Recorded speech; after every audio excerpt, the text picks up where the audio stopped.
এইভাবে মটন বিরিয়ানি বানালে দোকানের স্বাদকেও হার মানাবে। প্রথমে বিরিয়ানি মশলাটা হালকা করে ভেজে গুঁড়ো করে নেব। মশলার মধ্যে রয়েছে গোটা গরম মশলা, বড় এলাচ, জয়ফল, জয়ত্রী, সাহাজিরে, শাহমরিচ, শুকনো লঙ্কা আর গোলমরিচ। তারপর মটনটা ম্যারিনেট করে 1 ঘন্টা রেখে দেব। মাংসের মধ্যে দিয়েছি টক দই, আদা রসুন আর শুকনো লঙ্কা বাটা, লবণ আর যে বিরিয়ানি মশলাটা বানিয়ে রেখেছিলাম কিছুটা মশলা। তারপর সুন্দর কালারের জন্য গরম দুধে কেশর ভিজিয়ে রেখেছি। এরপর জলের মধ্যে গোটা গরম মশলা, সাহাজিরে, লবণ আর সাদা তেল আর বিরিয়ানি চালটা দিয়ে ভাতটা রান্না করে নিয়েছি।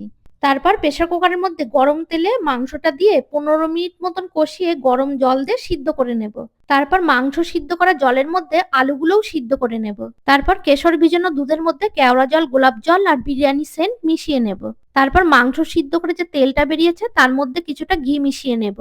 তারপর হাঁড়ির মধ্যে মাংস আর আলুটা দেওয়ার পর পেঁয়াজ বেরেস্তা, বিরিয়ানি মশলা, ঘি, মাংসের থেকে যে তেলটা বেরিয়েছিল কিছুটা দিয়ে দিলাম। তারপর সব রকম মিশিয়ে রাখা দুধটা কিছুটা দিয়ে দিলাম। তারপর ভাতটা দিয়ে আবার ওপর থেকে সবকিছু ছড়িয়ে দেব।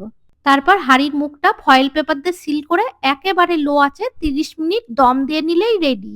বিশ্বাস করুন, বিরিয়ানিটা খেতে এত টেস্টি হয়েছিল, বাড়ির সবাই জিজ্ঞেস করছে কোন দোকান থেকে আনিয়েছি।